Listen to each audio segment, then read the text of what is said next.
Welcome to another episode of the Caroline Glick Show. Today we're meeting just before the new Israeli government is sworn in. The new Netanyahu government, the comeback kid, Netanyahu's third time at bat as Prime Minister of Israel. I think it's unprecedented. Because it took so long for this government to form after the elections, we already see that all of the forces against it, the opposition to the government here in Israel, the left, and the outside in the international community in the West, the international left, the woke, are all organizing and really sort of engaging in this demonology about this government. It's going to destroy democracy, even though it was just democratically elected.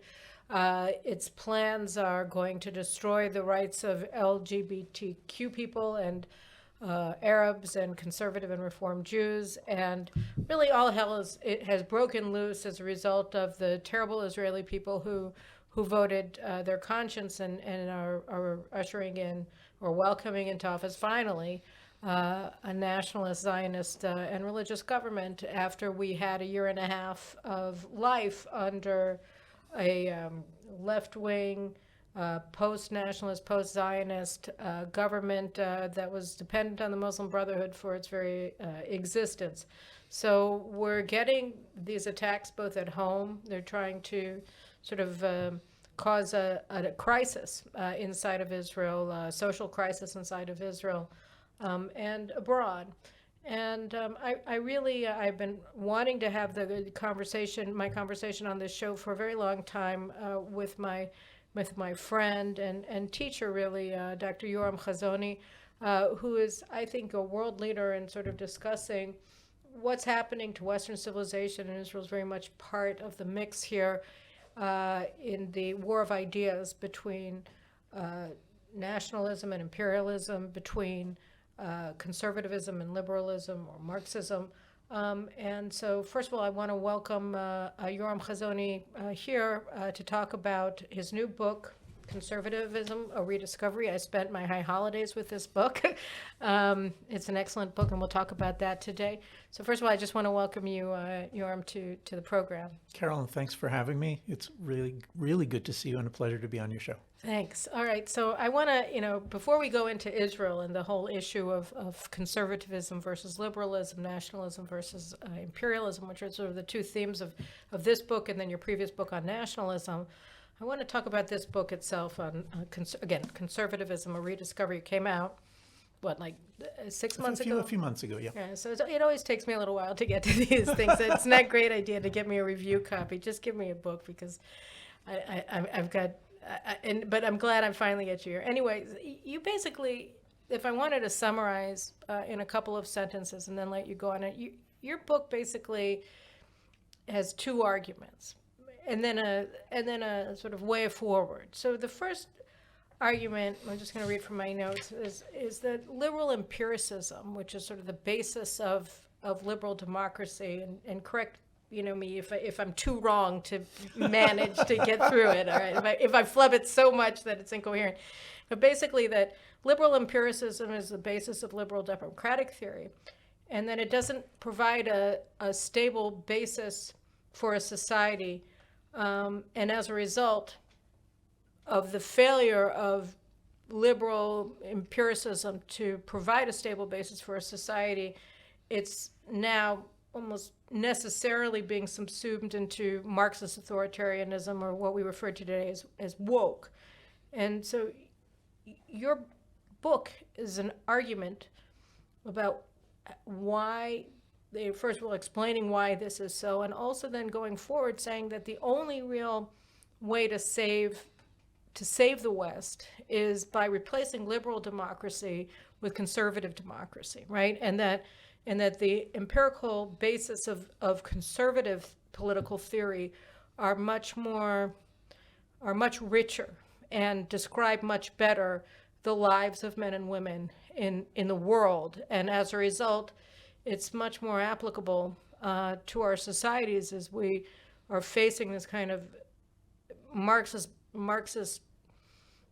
tyranny that's requiring us to end deliberations, debate, freedom of speech, of thought, of everything else. So can you explain a bit about the nature of the dispute, first of all, between liberal and conservative democracy? How do you see these two in conflict, and why is it, and then we can go on afterwards, why is it that liberalism can't fight wokeism? But first, Okay, sure. So let begin with liberalism. Liberalism is a political theory or political philosophy. It's basically familiar to almost everybody. I mean, the fundamental assumptions are, number one, all human beings are perfectly free and perfectly equal to one another. Number two, moral and political obligation comes to you only by consent or by choice. So if you didn't choose to have an obligation, if you didn't choose to be morally obligated to do something, then you're not. And number three, the purpose of government is to defend only the equality and liberties, individual liberties that belong to human beings by nature. And all this sounds, first of all, very familiar and in some ways noble.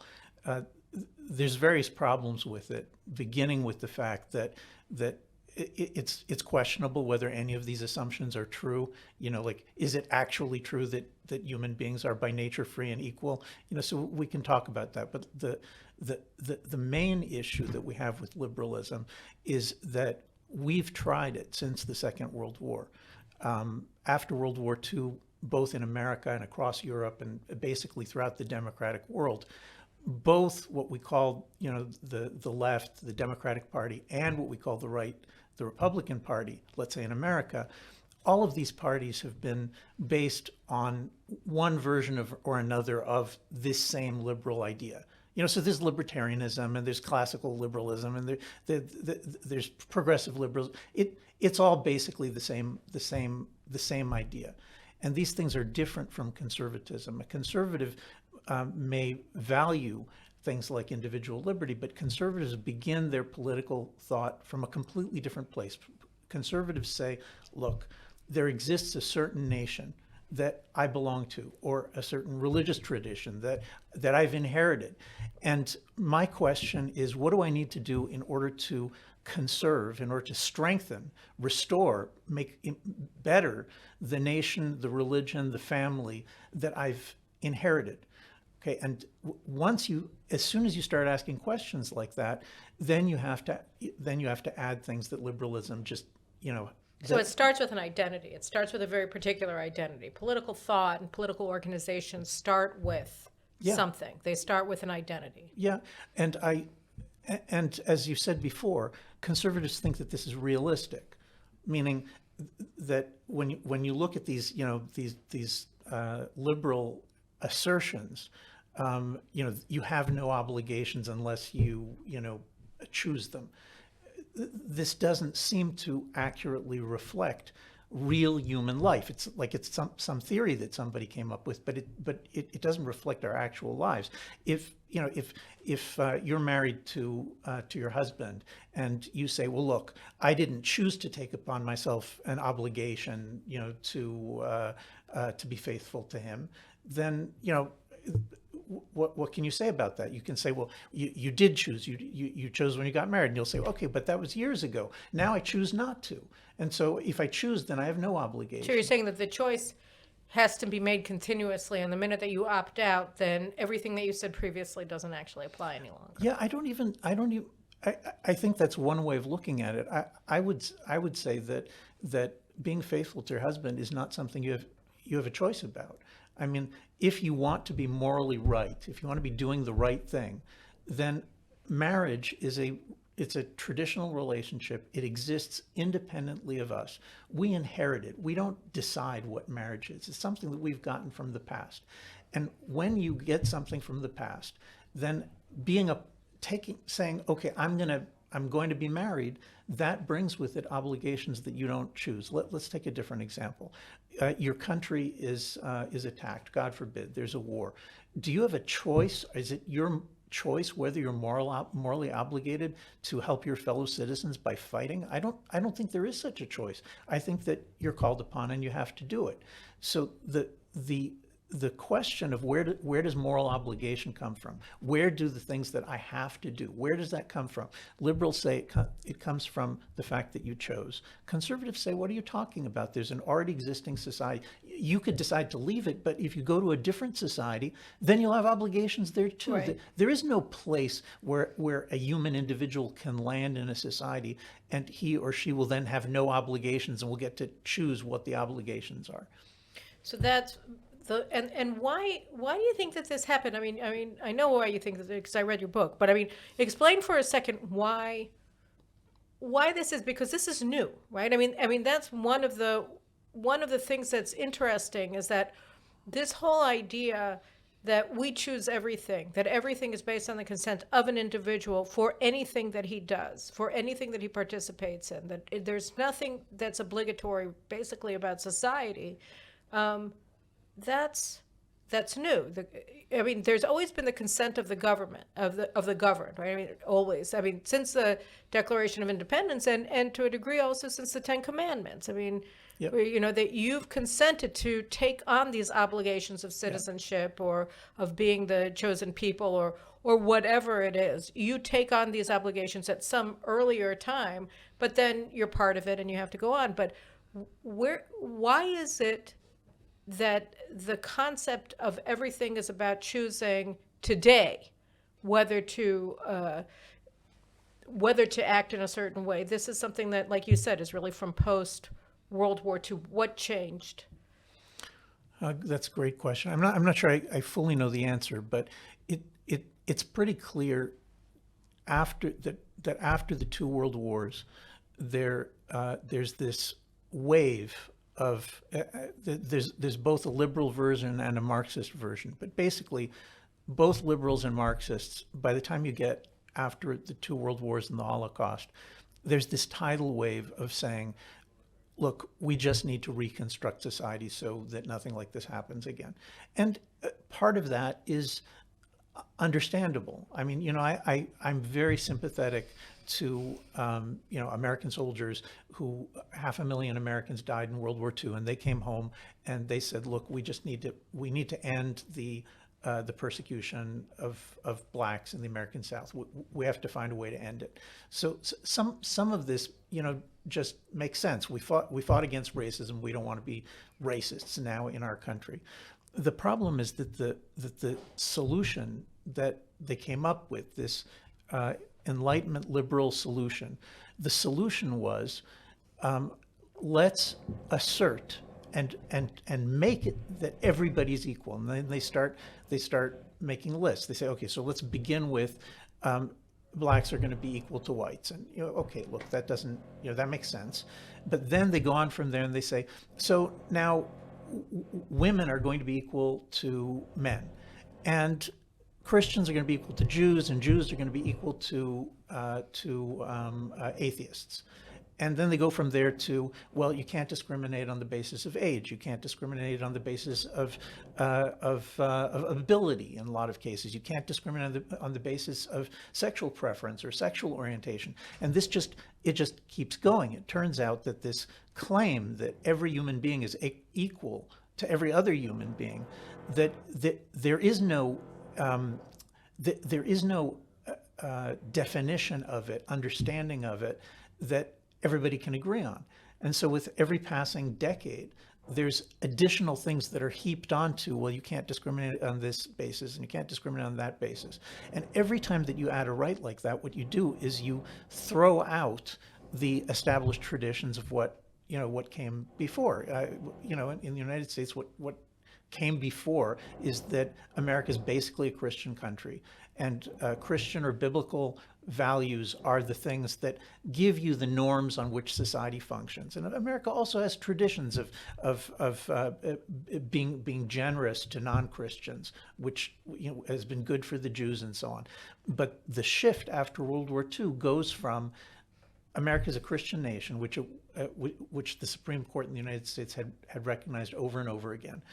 The shift is America goes from being a Christian nation that sees itself as being tolerant and generous to minorities like Jews and Muslims and so on, to a nation that isn't Christian at all. It's supposedly neutral, but its actual values are Enlightenment liberal values. And what are those values? Well, we already discussed them. That nobody has any obligations unless they choose them. And what we see, to go to the next question, is that this lasted for 2 generations. It's basically from, you could say, the 1950s, 60s, up until the year 2020. You can say there's the reign of hegemonic liberalism in America and Britain and across Europe. By the time you get to 2020, the New York Times starts, firing Jim Bennett and Barry Weiss from, why are they firing them? Because they're liberals, because they believe in the traditional liberal views. As soon as that happens, you're already in a different world. Right. So, I think what your basic point then, if I just wanted to summarize, is that if everybody is free, if everybody is equal, then it's discriminatory and therefore racist or bigoted to make distinctions on the basis of anything. So you get, then you get into, everything from, obviously, the obvious things like skin color shouldn't be the basis for determining whether somebody should have equal rights or not, to the equality of outcomes, and more than that, to oppressor and oppressed, right? Which is the basic Marxist concept of organization of human societies and all power relationships are necessarily evil. The oppressed the one who's underneath is always oppressed, and therefore there's a normative distinction between oppressor and oppressed. The guy who's up on top is bad.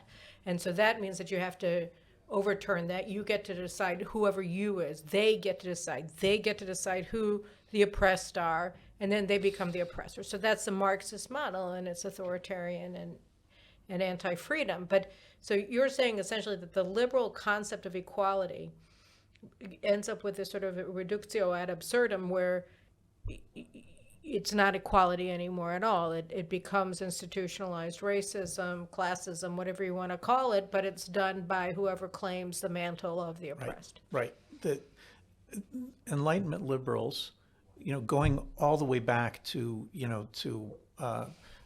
Locke and Kant and Rousseau and Spinoza, going all the way back to the beginning of liberalism, the assumption was that there's some kind of common sense about how people are free and how they're equal. We hold these truths to be self-evident. Right, exactly. There's an assumption of self-evidence that's at the heart of liberalism. Even contemporary liberal professors who say, well, we don't believe that anymore. Still, there's an assumption that there's some kind of stable view of what individual liberties are we talking about, and what kind of equality are we talking about, and that if you just use reason, Locke will say, all you need to do is exercise reason.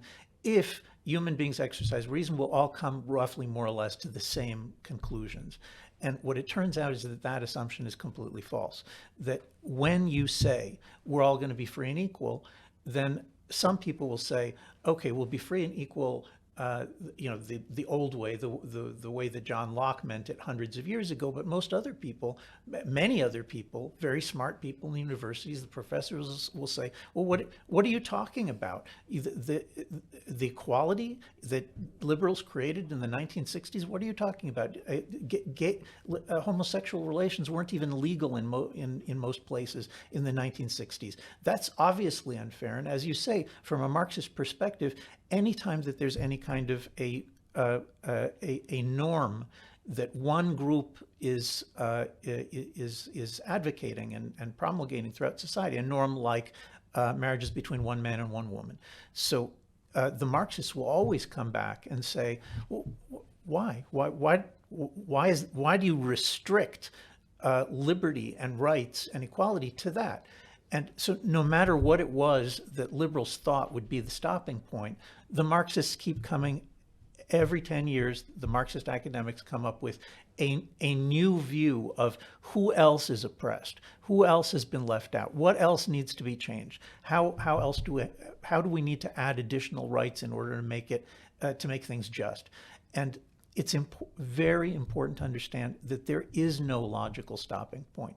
that's a problem going back to liberalism in the beginning, is that the terms free and equal, like there is no limit to the subject matter of what we're supposed to be free about, what we're supposed to be equal about. And so the Marxists just drive their truck straight through this loophole in liberalism, and they say, look, you told us all that we're supposed to think for ourselves. So I'm thinking for myself, and here's what I'm thinking. And what I'm thinking is that it's totally unfair that, that only a single man and a single woman can get married. I think that the two men can get married, or I think that a man and 5 women can get married, or why shouldn't a man marry himself, or why shouldn't he marry his horse? These things, they sound funny, but Until they're not. Until the moment where the Marxists just say, let's give it another push. Well, I mean, we're seeing that with pedophilia. It's now getting relabeled as, I don't know, something else, something else to try to kosher it, to say it's okay to sexualize children and actually, to engage in sexual intercourse with children because we say so, because why shouldn't it be? So all of these, so we're already getting to almost the baseline taboos of a society, and they're being broken, and so, and you're saying that liberalism doesn't have it, because you see a backlash, right? I mean, you see like Elon Musk on Twitter, who's trying to take back some of the space for liberal discourse, and others also are engaged in this very important undertaking to try to restore liberalism to its primacy in the discourse in the United States. Do you think that there's any? How do you view their chances of success, or why not? I don't think it can succeed. The problem is with liberalism itself, that liberalism does not begin, as I said before, with regard to conservatism. It doesn't begin with a particular nation. It's a universal theory. That the terms individual liberty and equality and consent and reason, all of these things are incredibly abstract. They don't have anything to do with what things are traditional, what things are common sense. So you give in your book, what things you put in this sort of distinction where you were in, I started with it with the concept of empirical truth, and so you were saying that for liberals it's individual liberty, equality, consent, and reason, and that for conservative empiricism, that includes nation and tribe, which we started to discuss a little bit about, mutual loyalty, which begins with the obligation, right? Honor, hierarchy, cohesion, dissolution, influence, tradition, and constraint. So that's a lot of stuff. I mean, you didn't bring in guilt, which I thought was interesting, because guilt is almost the basis of operation in Jewish heritage, much more than honor. That's sort of a Roman concept. But be that as it may, you put out these notions or these concepts that you say are the basis of conservative empiricism. So, before you go into it, I want you to also defend it from the perspective of, say, a liberal. It says, but these all sound very cold and nasty and dour, and judgmental and so I don't understand how I can accept these kinds of concepts in the world that I live in, where I've been told all the time that the basis of my identity and the basis of my relationship with other people is consent and equality and reason. I'm a reasonable person. What do you say to somebody who says, well, I do know the difference between marriage between two consenting grown-ups and a marriage between a man and a horse? I can totally see the difference. I don't go to that point. I can stop somewhere on this bus. Why do you say that I can't? Well, Why do you say I have to accept all these other things? I'm saying it on the basis of experience. We did the experiment. We tried all of Europe and America and Western democracies, almost every major political party since the 1960s, 70s, has been based on liberal premises, whether they were called right or left, and it failed. It simply failed. The idea that that we had come to a consensus about what rights human beings have, and that consensus was going to be able to propagate through multiple generations, it's false. The kids went to college. They left their hometowns. They heard, I'm going to reason for myself, and half of them came out Marxists. They did. They reasoned for themselves, and half of them came out Marxists. Now the situation we're in is that every major concept that has been like at the basis of traditional Christian or Jewish society has been severely damaged or overthrown. Let me just name a few. Mm-hmm. God, Scripture, nation, the traditional family, certainly religion. Now we're so those things were already in trouble by the time that we got to, the 1970s and 1980s. Then the attack starts on man and woman. I mean, we're talking about marriage between a man and a woman, but at this point, the universities are teaching that you can't actually know the difference between a man and a woman, and the idea that you can simply take every major concept. You mentioned the honorable, but we could also talk about the sacred. We could also talk about just the idea of inheritance at all, of gratitude for things that you've received. Every single one of those things are things that are external to liberalism. When you read the basic liberal texts, they don't talk about these things.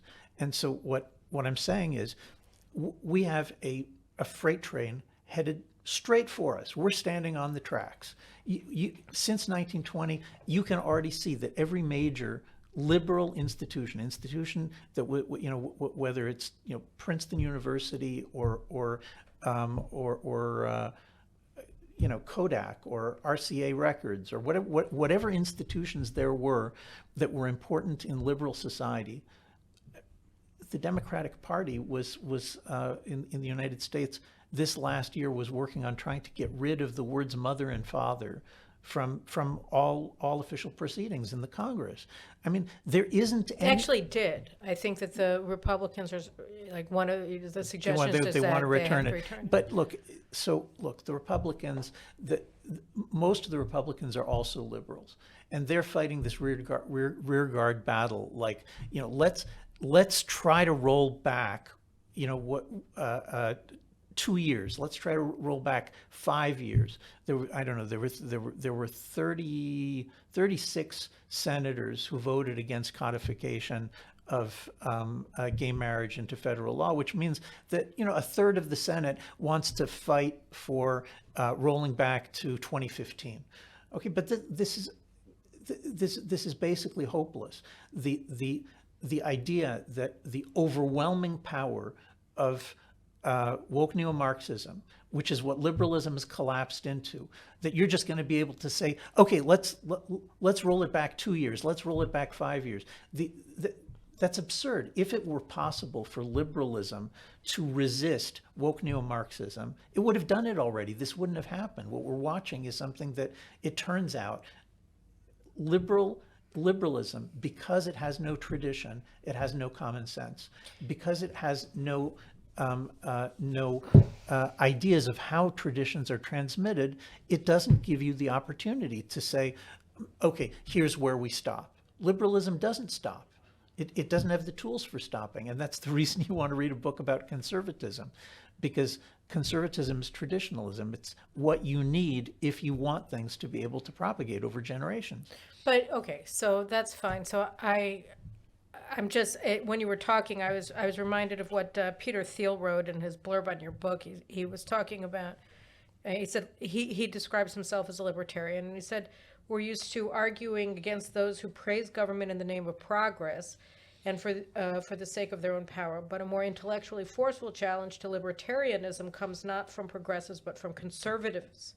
And Yoram Hazony provides a challenge in this lucid blah, blah. So he likes your book. But because it is an intellectual challenge, and that really gets into the question of so-called conservatives, right, over the past 3 generations, where you talk about how William Buckley essentially just said, okay, I'm a liberal too. And that was the end of the debate about the culture wars, such as they were in the 1950s and 1960s through 80s. And Why is that? You talk about the United States being a God-fearing democracy before the war until FDR, and then after the war becoming a liberal democracy. And we've talked a little bit about the distinction between the two of those. But where were the adherents to Christian democracy? Why, or God-fearing democracy, however you want to talk about it? Why was there no fight? Because of the Holocaust, there was no fight? I mean, you could say that the Nazis were pagan. I mean, there was an argument to be made that this doesn't apply to us. And yet there was this universal sense that it does apply to us as well. Yeah. Well, look, historically, these issues go back at least as far as World War One. I mean, With the progressives, with Woodrow Wilson? Woodrow Wilson is using liberalism the way that I'm using it. Woodrow Wilson is already in many respects an important liberal thinker and politician, and the idea after World War One that Wilson and other liberals pursued, the idea that there's going to be a League of Nations, which is in effect going to be a world government. We can have a single rule of law that's going to be responsible for governing all the nations in the world. At the time, the United States was sufficiently conservative so that the Senate blocked it. The Senate blocked it by I think there were 60 votes to block it. But already there.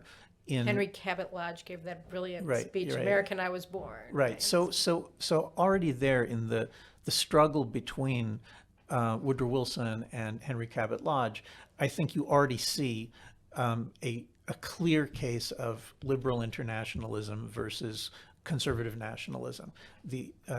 Specifically what they were conserving was American independence. They were saying America is going to be an independent country. That's our tradition. That's according to our Constitution. And we're not going to overthrow the idea of independence in order to, impose worldwide liberalism. But then you had Vandenberg after World War II. Right. So this same argument, you can say that this argument has been continuing, and it continued until I would say 2000. I mean, let's say until the fall of the Berlin Wall. Okay, the fall of the Berlin Wall. It's by 1990, Reagan and Thatcher have already been ushered off the stage, and I think by 1991 you have George H.W. Bush, who's supposedly a conservative and supposedly a Republican. He's already declaring in 1991 that there's going to be a new world order, right? And that new world order, he says explicitly, 100 generations have attempted to reach this point, but we have actually achieved it. We are now going to wrap the entire globe in a single system of law. And he says the law of the jungle is going to be replaced by the rule of law across all nations. Now, that tidal wave of utopianism, which, by the way, it's not just in America. In Europe, you get the Maastricht Treaty, which eliminates borders in 1992. In Israel, you get the Oslo Accords, which also have the intention of, if you read Shimon Peres's New Middle East in 1995, he also has the goal of eliminating all the borders in the Middle East. And the same thing with China, introducing a totalitarian China into the World Trade Organization as an equal trading partner on the assumption that trade is going to turn China into a liberal democracy. So I think that there's one stage of kind of a breakthrough to liberalism that you can see after World War II.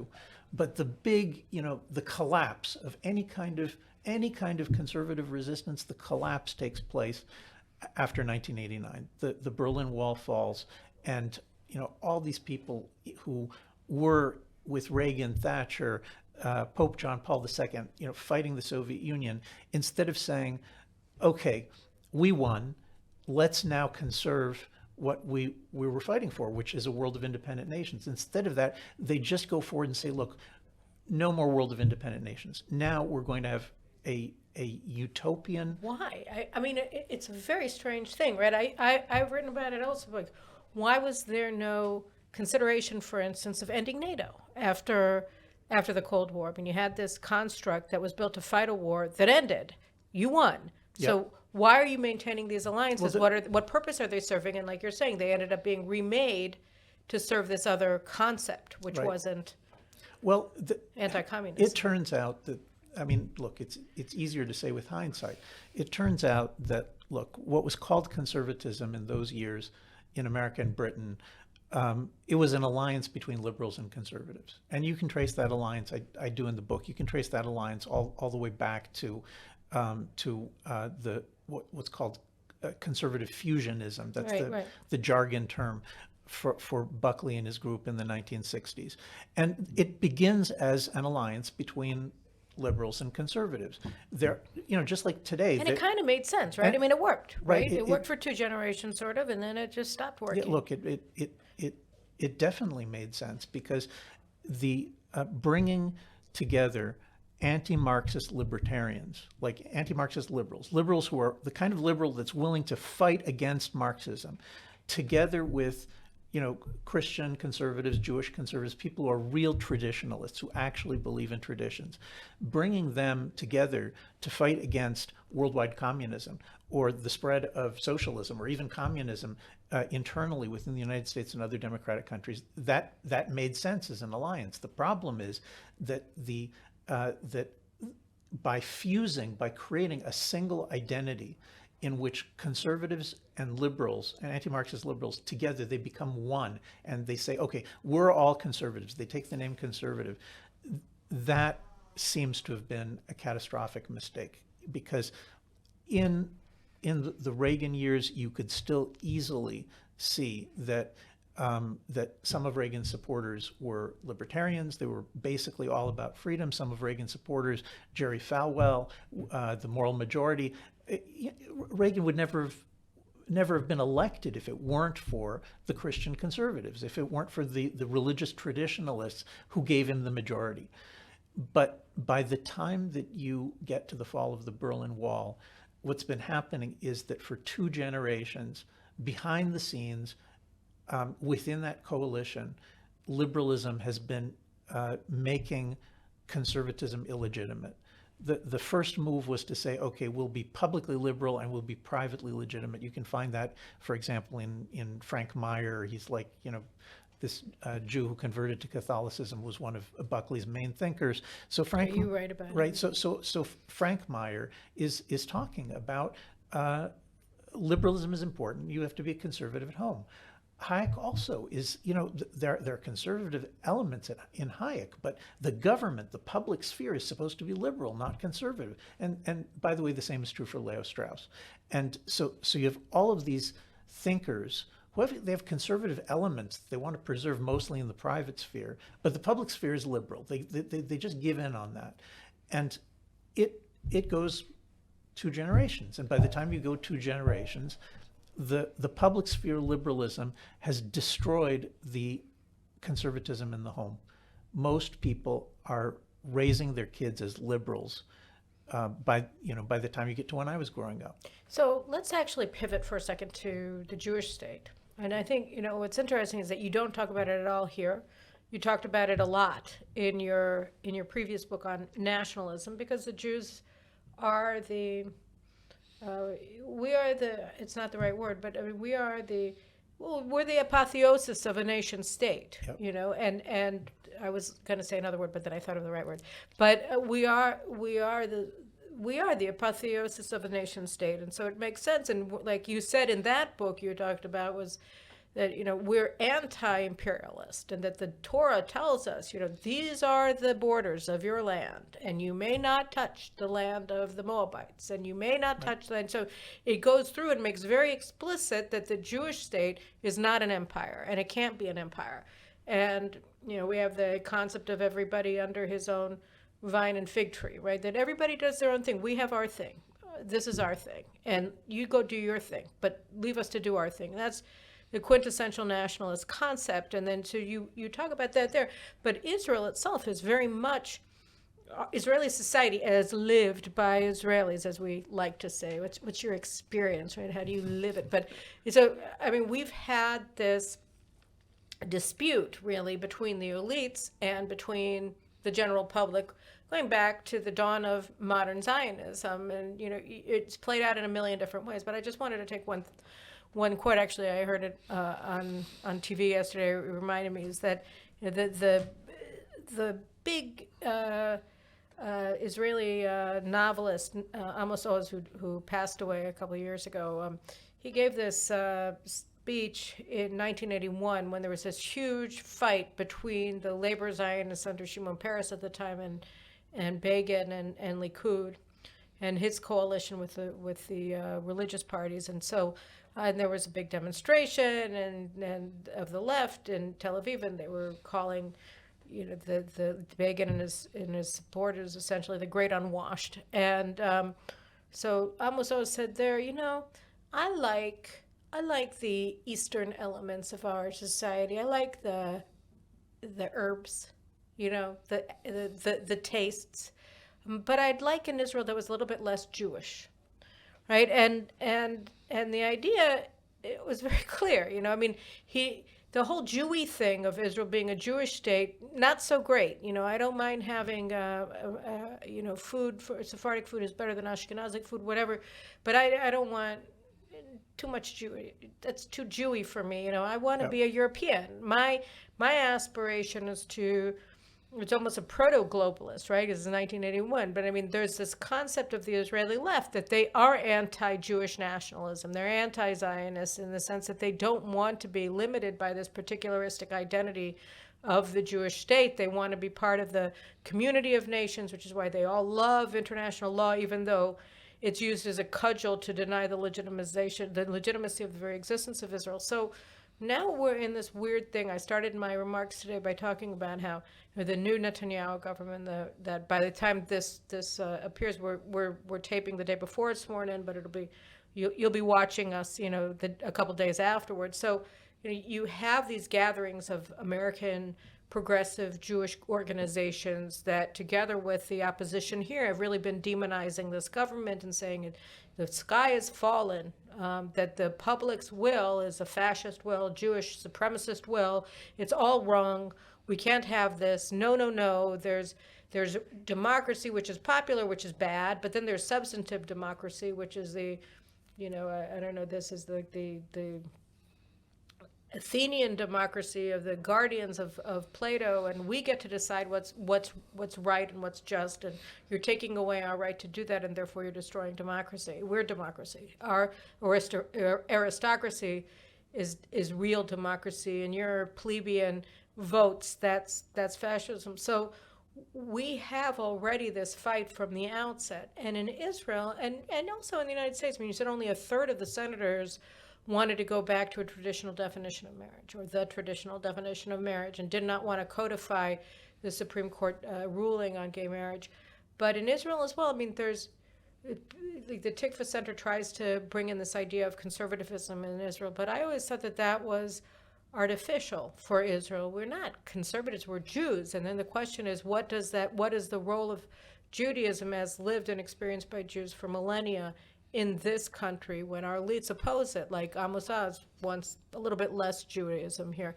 So when you look at the situation, I know that now your real focus has been abroad in the United States and in Europe, but we're going through the same thing here in this quintessential nation state, and yet our nationalism is being attacked abroad and here by our elites and by the international elites of the left, of the woke left, of the progressive left, even of the liberal left. Right.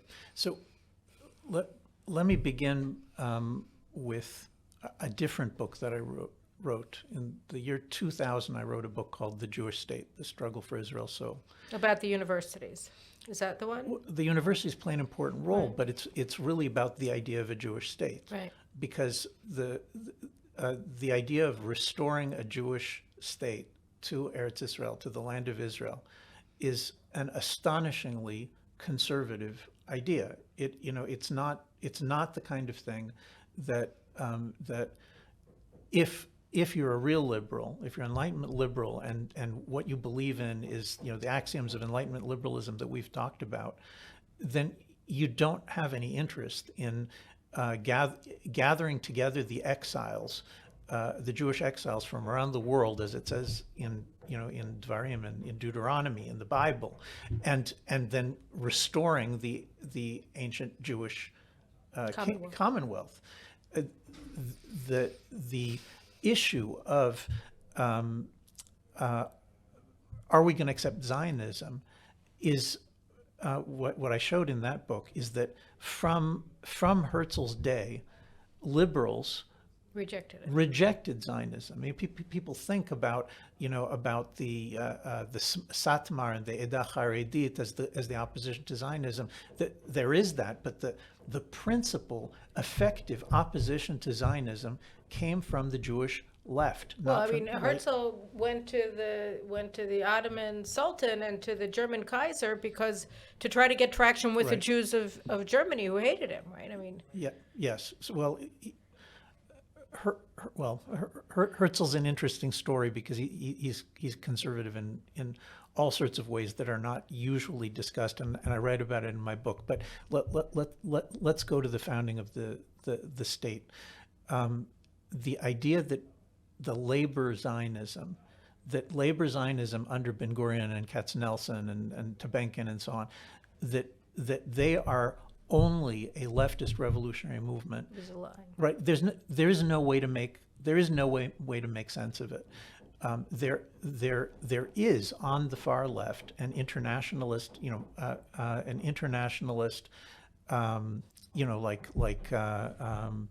Shomer Tzeir and like various professors at the Hebrew University who are liberals or Marxists in the classical sense, and they're opposed to a Jewish state. Right. And we're talking about people who oppose the idea of establishing an independent Jewish state, even though they were living in Eretz Israel. But they opposed the idea of an independent Jewish state straight up until 1948, and even after 1948, they continued fighting to try to keep Jerusalem out of the state of Israel because that should be an international city. So you're right that there always was in the Jewish community in the land of Israel, there always was some of this liberalism, but mostly it's a tiny minority of intellectuals up until the 1970s. If you look at Ben Gurion's governments were the governments that, for example, created the principle that all of the religious Jewish holidays are national holidays for the state of Israel. People think, no, it must have been the religious parties that did that, but that's absolutely false. It was Mapai, the labor Zionists themselves, Ben Gurion himself, who did that. What the kashrut, the keeping of Jewish holidays and also dietary laws in the military and public institutions, that's straight labor Zionist policy. Even in 1958, when Zalman Aran was the labor Zionist education minister, there was the government passed an education law which required all the schools to teach using the Siddur, the prayer book, to teach laning, to teach kids how to read from a Torah scroll. All of these things. In the end, it wasn't implemented because the teachers were more leftist and the teachers opposed it. But if we're talking about the labor Zionists, Ben Gurion thought that there are two fundamental, I mean, this is explicit, like this is a famous speech of his, that there are two fundamental constitutional laws in the state of Israel. Number one is the law of return, which is the law of the ingathering of Jewish exiles. Right. It's basically taken out of the book of Deuteronomy. It's not something that is biblical, as Ben Gurion told the Peel Commission. The Bible is our mandate. Right. That's the reason we get to return. And the other law that he saw as fundamental was this Jewish education law that requires every Jewish kid in the country to study Bible in school and various other Jewish things so that the children are going to come out being Jews. So, you go from Ben Gurion, who was the founder, the head of the Labor Zionist Party, to its current head, Merav Michaeli, who is a radical feminist, who opposes the family structure, who believes that children should be raised by the state, who is a post-Zionist at best, does not support the Jewish identity of Israel in any significant way that I've managed to see. She's butchering the Hebrew language, but that's another story there. But I mean, so something happened, right? I mean, this is she claims the mantle of Ben Gurion and labor Zionism, but she doesn't care about any of its principles. Ben Gurion was in virtually no sense a liberal, and his fights with the professors, and also young radicals like Amos Oz, who you mentioned before, his fights, and I write about it in The Jewish State. Ben Gurion's fights were labor Zionists versus liberals. In the 1950s and 60s, the liberals are a minuscule, irrelevant group, but in the 1970s, the wave of liberalism, which had saturated America and Europe, also comes to Israel in a large way. It's the Likud is not only a conservative party, it's also, in many, many respects, a liberal party. It's a party that embraces all of these liberal values, and the Likud has kind of become more and more and more liberal as the years have gone on. And as you point out, the left, just as soon as the Likud was advocating various liberal things, the left also collapsed into it. To get to the full, let's take down the borders, one government for the whole earth, that doesn't happen until after 1989, after the fall of the Berlin Wall. And this utopianism is sweeping everywhere, and it hits Israel and the Labor Party in 1993 with the Oslo Accords. I was in a debate a couple of weeks ago with Alon Liel, who's a former Director General of the Foreign Ministry, and now he's very much an anti-Zionist, and he runs around the world trying to get foreign governments to recognize Palestine. But he was working with Shimon Peres, he said in the debate during the Oslo years, and that Shimon Peres had written the book, The New Middle East, and he went with him to meet with Mubarak, the president of Egypt, and Mubarak said to him, well, we bought your book, and we started reading it, and we stopped at page 2, because on page 2 it says printed in Jerusalem.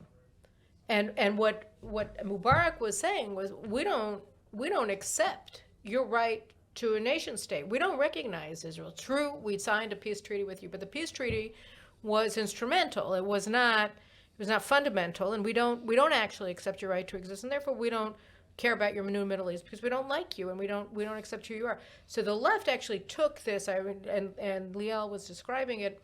I hope I'm not breaking some sort of rule by mentioning it, because I just think it's instructive. But I mean, when you look at his trajectory, right, and the trajectory of so many people like him, so they took Mubarak's statement as telling them that, no, if you want peace, you have to stop being Zionists. And so they did.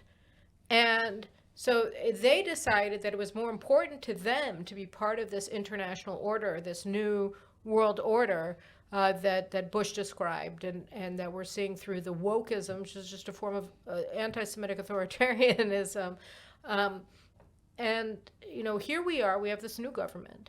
And already, during the coalition building and before they were even signed in, so you had all hell broke loose when two members of the religious Zionism party were interviewed on state radio, which of course we're paying for no particular reason that I can understand, but whatever. So they caught them, that they want to pass this anti-discrimination law, which essentially protects the rights of businessmen to not provide service for people if doing so undermines their religious beliefs, and if somebody else can provide this service. So they were immediately castigated as homophobic, which is a cardinal sin in a country that is overwhelmingly conservative. I mean, it's very strange, right? I mean, that we're even having this debate. But, nobody talked about the substance of their bill, which is actually much more liberal than the situation in the United States, because today, after the Supreme Court, I think, ruled on it, if you don't want to bake a cake for two men getting married, then you don't have to, even if there's no other bakery around. And their bill was saying you don't have to bake the cake if there's another bakery around. So it was much more constrained than the situation in the United States, but that's neither here or there. They have just been, they are now contaminated. And the immediate response of the American Jewish community of progressives was to descend on the Israeli embassy with pitchforks and say, we're going to start demonstrating against the new government. And so, you try to take a little bit of the public space for Jewish traditional Judaism as lived, by Jews in this country, and you're immediately castigated as a fascist and as a racist and as a whatever, evildoing Right. bigot. How are you how? Well, there's today in the democratic world, there's three forces. There's the woke neo-Marxists who are consolidating a dominant position in America and in various countries in Europe. But in Israel, most of the woke stuff isn't here yet. It's going to be here. It's going to be here within 2 or 3 years, if it's not. But it's going to be here within 2 or 3 years. But so far, much of the woke stuff is still holed up in Israel's universities, and it has not really entered the political arena. There's sort of the traditional liberals, many of whom have said for a very, very long time that if a man has a right to marry a woman, then why shouldn't he have a right to marry a man? So that's kind of like a traditional liberal position, and then there's the nationalist conservatives, the conservatives who are saying, in the wake of Donald Trump in 2016, in the wake of Brexit in 2016, they're saying, look, we have to pull back from liberal internationalism. We're not going to be able to wrap the whole globe in liberal laws. And at this point, we've already seen that liberal internationalism has collapsed into Marxist internationalism, so there's all the more reason not to do that. Now, this group, which I'm calling nationalist conservatives, is people who, in the first case, what they want to do is they want to restore the national independence of their own country. They want their own country to be able to be guided according to its laws and its traditions without having to take orders from Washington or Berlin about how it is that we need to run our country. So there's various countries, people know there's such a government in Hungary, in Poland. There's a nationalist conservative kind of a government in India, and in the United States there's also the beginnings. There's Ron DeSantis in Florida as an example of somebody whose worldview seems to be roughly nationalist conservative. In Israel, the situation's a little bit different because the country has been, in many ways, nationalist conservative since its founding. Right. Okay, so Israel is, in a lot of ways, a model for these other countries. When you travel in Europe and even in America, a lot of national conservatives, they want to know, how does this work in Israel? Like, for them, it's a dream that that the kids should all be able to learn, that all the kids should be required to learn Bible in the schools, and that there should be religious traditions having to do with holidays or dietary traditions that should be the public law of the country, that the country should itself be publicly Bible-based or Christian, rather the way that our country is based on being Jewish. They want to be a successful Christian state the way that we're a successful Jewish state. That's the way many of them think about it. So the funny thing is that in Israel, the discourse about this is as you implied earlier, I think, is extremely primitive. Like we know what liberalism is, and we've got plenty of that now, and we know that it's being fought by parties to the right of the center. They don't necessarily use the word conservative, as you say. They mostly just say we're Jewish. But if you translate Jewish conservative or just Jewish traditionalist, if you translate that into other countries, it comes out being roughly national conservative.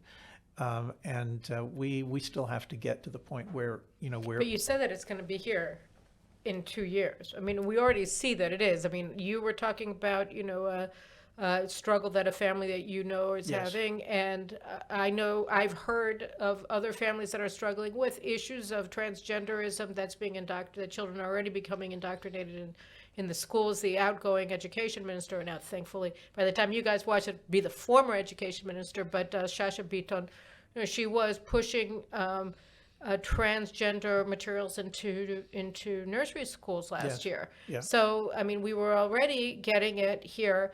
And on the other hand, what we're seeing, but what we may be primitive, but we're in the line of fire. We're absolutely in the line of fire. I mean, just the same way that Israel was not a liberal democracy up until the 1970s. I mean, you could even argue up until the 1990s, up until the Supreme Court ruled that we are ruled that we are in 1992. So liberalism in the American sense came to Israel late as a dominant ideology. It really didn't. And it really hasn't taken here the way that it took in the United States. We never had a majority support for what the Supreme Court did here, the way that you did for the Blackstone decision. Right. There's never been a majority, for example, to repeal the law of return, which gives every Jew in the world a right to make aliyah, to come to Israel and become a citizen automatically. That's an extremely conservative law, and doesn't fit at all within a liberal worldview. There's no way of justifying it on the basis of liberalism. But it was not until the 1990s that we had a Supreme Court that was willing to take explicit steps, one step after another, to turn Israel into a liberal democracy instead of a conservative Jewish Zionist democracy. Which brings me, one sec. So if you think, well, public dominance of liberalism came to Israel, basically it really got here in the 1990s. So there is going to be some kind of a gap before the woke neo-Marxism, which is eating the democratic world alive, it is a direct threat and challenge here in Israel. But that doesn't mean it's not coming. It is coming. It's coming for sure. And what we need to do is we need to look at what other countries are doing to try to defend themselves and start early constructing this kind of nationalist conservative defense against it. The earlier we start it, the more likely it is that we can keep woke neo-Marxism mostly out. I think that we've already started, and it's coming up against a massive tidal wave of assault. The parents groups that are saying you can't do this in our schools, you can't take the Bible out of our curriculum, which is another thing that Shasha Biton was trying to do. Also, eliminating the matriculation exams for history, Jewish history in high schools in Israel. I mean, these are all things that she's done. She enacted these reforms by fiat, essentially, over the last several months, and they're all hopefully going to be canceled. But I mean, there has been a pushback against that here. But I look at it here in Israel and also in the United States, that one of the worst things that happened, and you talk about this in your book as well, is that the woke came into academia in the United States and here. And essentially said they were able to come in by making a deal with the liberals, saying, well, we both can hate the conservatives together, right? And now, like you said, in the New York Times and everywhere else, you're getting the liberals now being vomited out by the Marxists who have taken over. So it seems to me, that the way to fight this is, again, to have that fusion of liberals and conservatives. Yeah. Do you see that happening in the West? And in Israel, of course, the Supreme Court and the legal fraternity blocked that capacity in Israel by turning, by using lawfare against Likud, by turning it against the right wingers and turning it against Netanyahu, so that made them radioactive in the eyes of liberals on the left, Zionists so-called on the left, and you can't even have conversations right now between those Yeah. camps. What do you Look, think of the prospects look, for that? I'm trying to do everything I can to prevent conservatives from going into another fusion with liberals. But in the absence of that, you only have 33 senators who No, are well, actually look, conservative, right? I want to distinguish having a fusion from making an ad hoc alliance for the sake of particular purposes. That sounds like splitting hairs, but it's actually very, very It's important. not, yeah. When I'm working with Christians in the United States and other countries, I say to them, look, Jews and Christians, we can be allied because there's a lot of things that we can work together that we agree on. But there's not going to be any fusion between the identity of us as Jews and your identity as Christians. If you try to create a single identity out of Judaism and Christianity, you will destroy both Judaism and Christianity. And I see the same exact thing in the attempt to create a fusion between liberalism and conservatism. Liberalism is what it is. And what it is a movement which is not concerned. It is incapable of being concerned with tradition, because the principal thing that liberals want to be liberated from is inherited tradition. And so you're going to have one camp that's going to say, I'm going to use reason, I'm going to decide whatever I want, and I don't care about inherited tradition.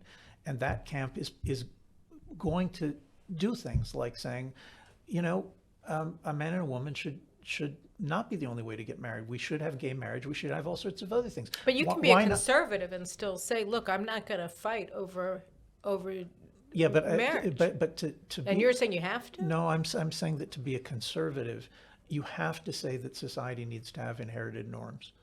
And liberals do not necessarily agree to that. Liberals say, I get to exercise my reason, that's my right. And conservatives say, no, your reason is not sovereign here.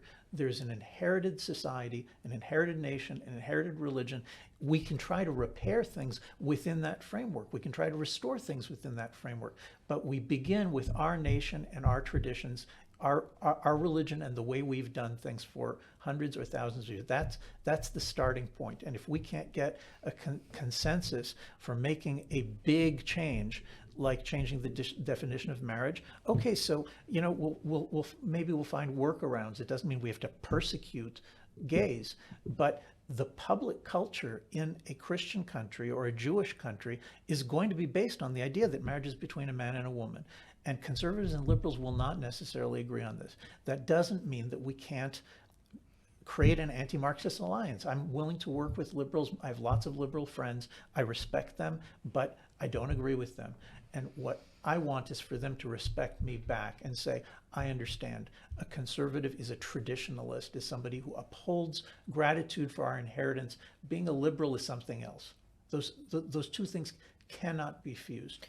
So, you know, you are in many ways, and I think it's a terrible loss, because you are, you know, what the Bible refers to, you know, as the prophet in his city, and he's not recognized as such. He has to go out into the world like Herzl did, you know, where he went to the non-Jewish leaders and he spoke to them, and the Jews in Germany and in Austria hated him, right? And you know, they would have tarred and feathered him. And it's the same situation with you. You're one of the most important political philosophers in the world, and yet, you know, you're in the world. You're not here. You're much more known and discussed abroad than you are in your own country. And well, the intellectuals here are not terribly. I mean, it's not specific to me. Intellectuals in Israel are trained in universities where there are almost no conservatives, virtually none. And so, you know, if you ask what's being taught in Israeli universities, well, there's liberalism and there's Marxism, right, and the just like in America. Just like in America, except in America they're closing down the liberalism, right, whereas that's not happening in Israel yet. But Israel was way ahead of America in having a kind of a Bolshevik attitude that says, my department's not going to have a token conservative. There's not going to be one. There are many, many departments, relevant departments in Israel, where there's not a single conservative, and there never was a single conservative. And that's going back to before the state. So Israel as a public culture is not especially interested in political theory. Like the things we're talking about, just they seem a little bit too abstract to a lot of Israeli politicians and journalists and other people. But specifically making the case that there's a third alternative to Marxism and liberalism, that's something that not too many Israelis are interested in yet. I think that they may find themselves having to take an interest as the woke neo-Marxist stuff gets up and running. But at the moment, you're right. Israel is very far from thinking about what do conservatives, or in this case, we'd say traditionalist Jews, what's the theory? What are the ideas that justify their resistance to both Marxist revolution and liberal revolution? So let's end with this question for you. Okay, so we have a new government, and your basic idea is that government does have to be involved here on a normative level. So what is your advice to the incoming Netanyahu government, or the new Netanyahu government, in terms of preparing Israel for what we're about to get, and also for strengthening our national identity here, which is under stress not only from our woke elites, but also from outside? How would you advise them to move forward? What would be the one or two things that you think are most important for them to do in this term in office? Well, there's one thing to do. The one thing that needs to be done is what Orban is doing in Hungary, which is to establish conservative institutions, right? Israel doesn't really have a Fox News. It has some right of center television, but it doesn't have anything like a major cable network whose goal is to speak to the majority of the public that's willing to hear conservative things. So you wouldn't say shut down everything, get the government out. You would say, a lot of people are talking about, okay, we should shut down state television, we should shut down state radio, army radio, all gone, and let just the free market forces fly. Well, look, that might be a way to go. I mean, there's a problem with it, which is that Israelis don't believe in free markets. In America or Britain, there's a very, very strong free market inheritance. Most Israelis don't necessarily support the free market. So it might be the right thing to do. Like if you're talking about like some kind of theoretical level, to say let's shut down all government involvement in the media and allow private people to start it. That might work in theory. In practice, that's not addressing our problem. Our problem is that there is no conservative college in Israel. You can't send your kids to a conservative university. There is no conservative newspaper to read. So there's Makor Rishon. You can read it on the weekend, but it's not a conservative paper at all. Major conservative institutions, which will parallel things that exist in other countries, don't exist here. Neither in terms of media, nor in terms of education. I mean, there's nothing like even a media company like Daily Wire. Even something like that doesn't exist in Israel. So I mentioned Orban because he actually has over the last several years been establishing new media, new educational institutions.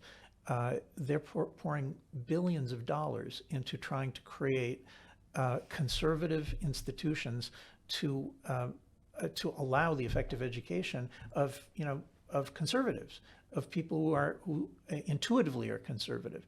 And I think that's an important model. We should go take a look and see, why can't the Israeli government do some of that? Now, it's true that I don't believe in big government in the sense that, wow, I love it that the state of Israel, has over 50% income tax and 17% value-added tax and import taxes. Like, if you're going to ask me, what's my intuition about, do we really need to continue this regime where the government has its fingers in everything and you're taxed to pieces? The answer is no. I don't. I don't think we need that. But if we're talking about what's the one thing that needs to be done, the one thing that needs to be done, given where we are and what's coming, is conservative institutions.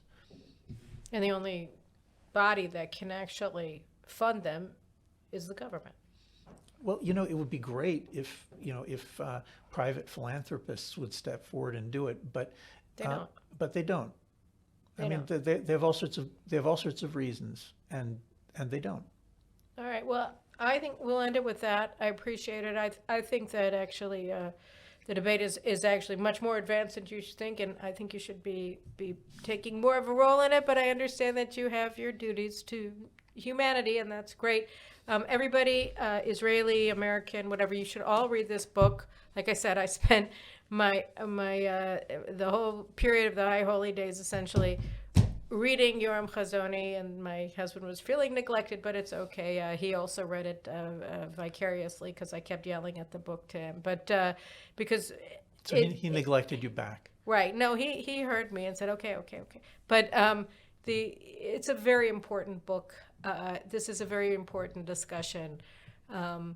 It really is about a rediscovery, because we've forgotten all of these ideas, and you bring them back to life in this book. And I appreciate so much what you did here, and also in your book on nationalism. And everybody should go out and buy this book and read it. And thanks so much for being on the program today. Sure, my pleasure. Good to see you again. Good to see you too. And good to see you too. And we will see you back here next week for yet another Caroline Glick Show with me, Caroline Glick.